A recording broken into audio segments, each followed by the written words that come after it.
Kornicky and Mel in the morning. Welcome to our show. What the Ottawa's Real Rock. Rebel 101.7. Well, we would normally have them at Wednesday just after 8 o'clock in the morning, but there was something goofing around here yesterday, so we weren't able to do it. Rolled forward to today. Brandon Maki from Silver Seven Sens, the unofficial blog of the Sens, on the phone with us to talk about the team. And actually, we might have had something to look forward to if we'd spoken yesterday. That wasn't exactly a great time last night. Yeah, I was going to say it probably would have been a very different mood if we had actually got it working yesterday. Not much to be positive about last night in Sensland, that's for sure. Yeah, well, they've only picked up one out of the last four since they've been on the road, and they got another one against the Oilers still to come up before they do come back home. Before we get to some of the injuries that happened yesterday, I mean, the Oilers came out swinging, man. 6 unanswered goals. It was only until the third period before we started really getting some good shots.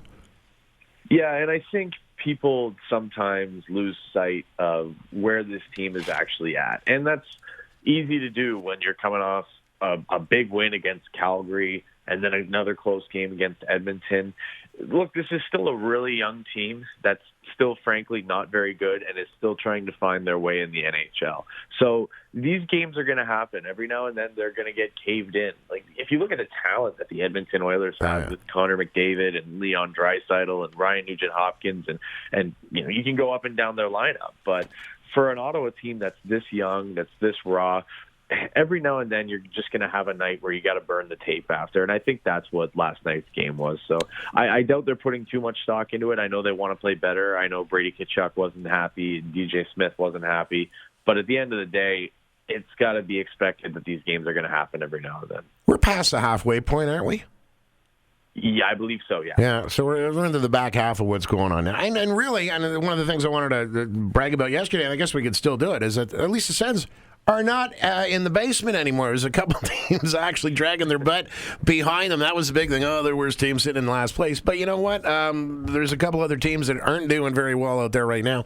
And as far as being the worst, we ain't it at the moment. Now, a couple things that happened yesterday. Colin White, second period. This looks like it could be serious, or?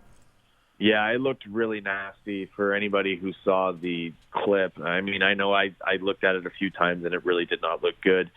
He went hard into the boards. His leg bent really awkwardly, clutched his left knee right away, was putting absolutely no weight on it as he was helped off, didn't even skate off under his own power.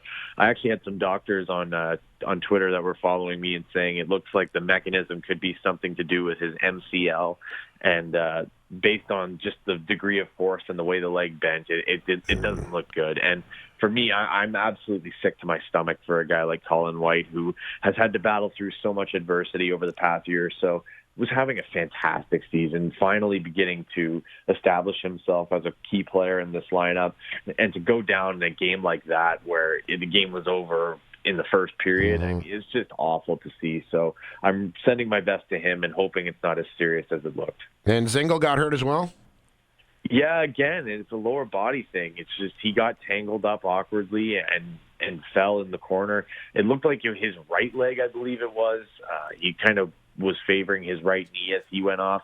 We'll know more about both those guys today and tomorrow, but I mean, White looked really bad. To Zingle, it looks like there's a chance where he might have just tweaked something. So, again, sending my best to him, too, because those are two guys that have been playing some phenomenal hockey and are very, very important to this Ottawa Senators lineup, and they are a much worse team without both those players. And it might have just been for sampling yesterday, but Stützle sitting in the middle between Tkachuk and Batherson.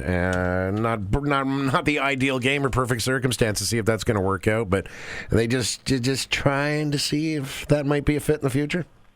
I think it's the perfect game to do that when it's out of hand and you know that you're probably not coming back, and you might as well try some things or take some risks that you wouldn't take in a close game. So I thought they looked fine together. The thing about Tim Stützle is he's so young. Like, he's 19 years old, and he's still getting acclimated to the NHL game.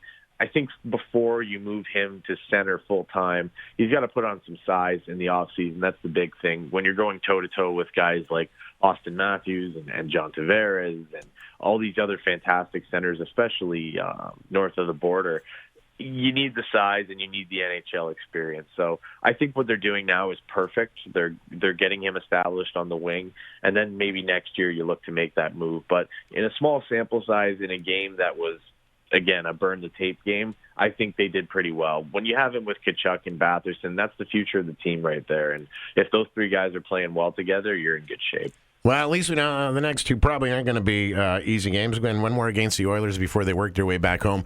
And then, of course, always fun. The Leafs will be taking them on at home when they get back here. And you want to mention something, Mel? On a scale of 1 to 1 billion, how jealous are you that Justin Bieber made a song and a video for the Leafs?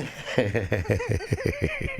I go smaller than 1? I guess, if you want to be like that. It's a terrible, terrible song, by the way. It's so bad. On the list of things that I care about, especially when it comes to the Toronto Maple Leafs, the song by Justin Bieber is not high up.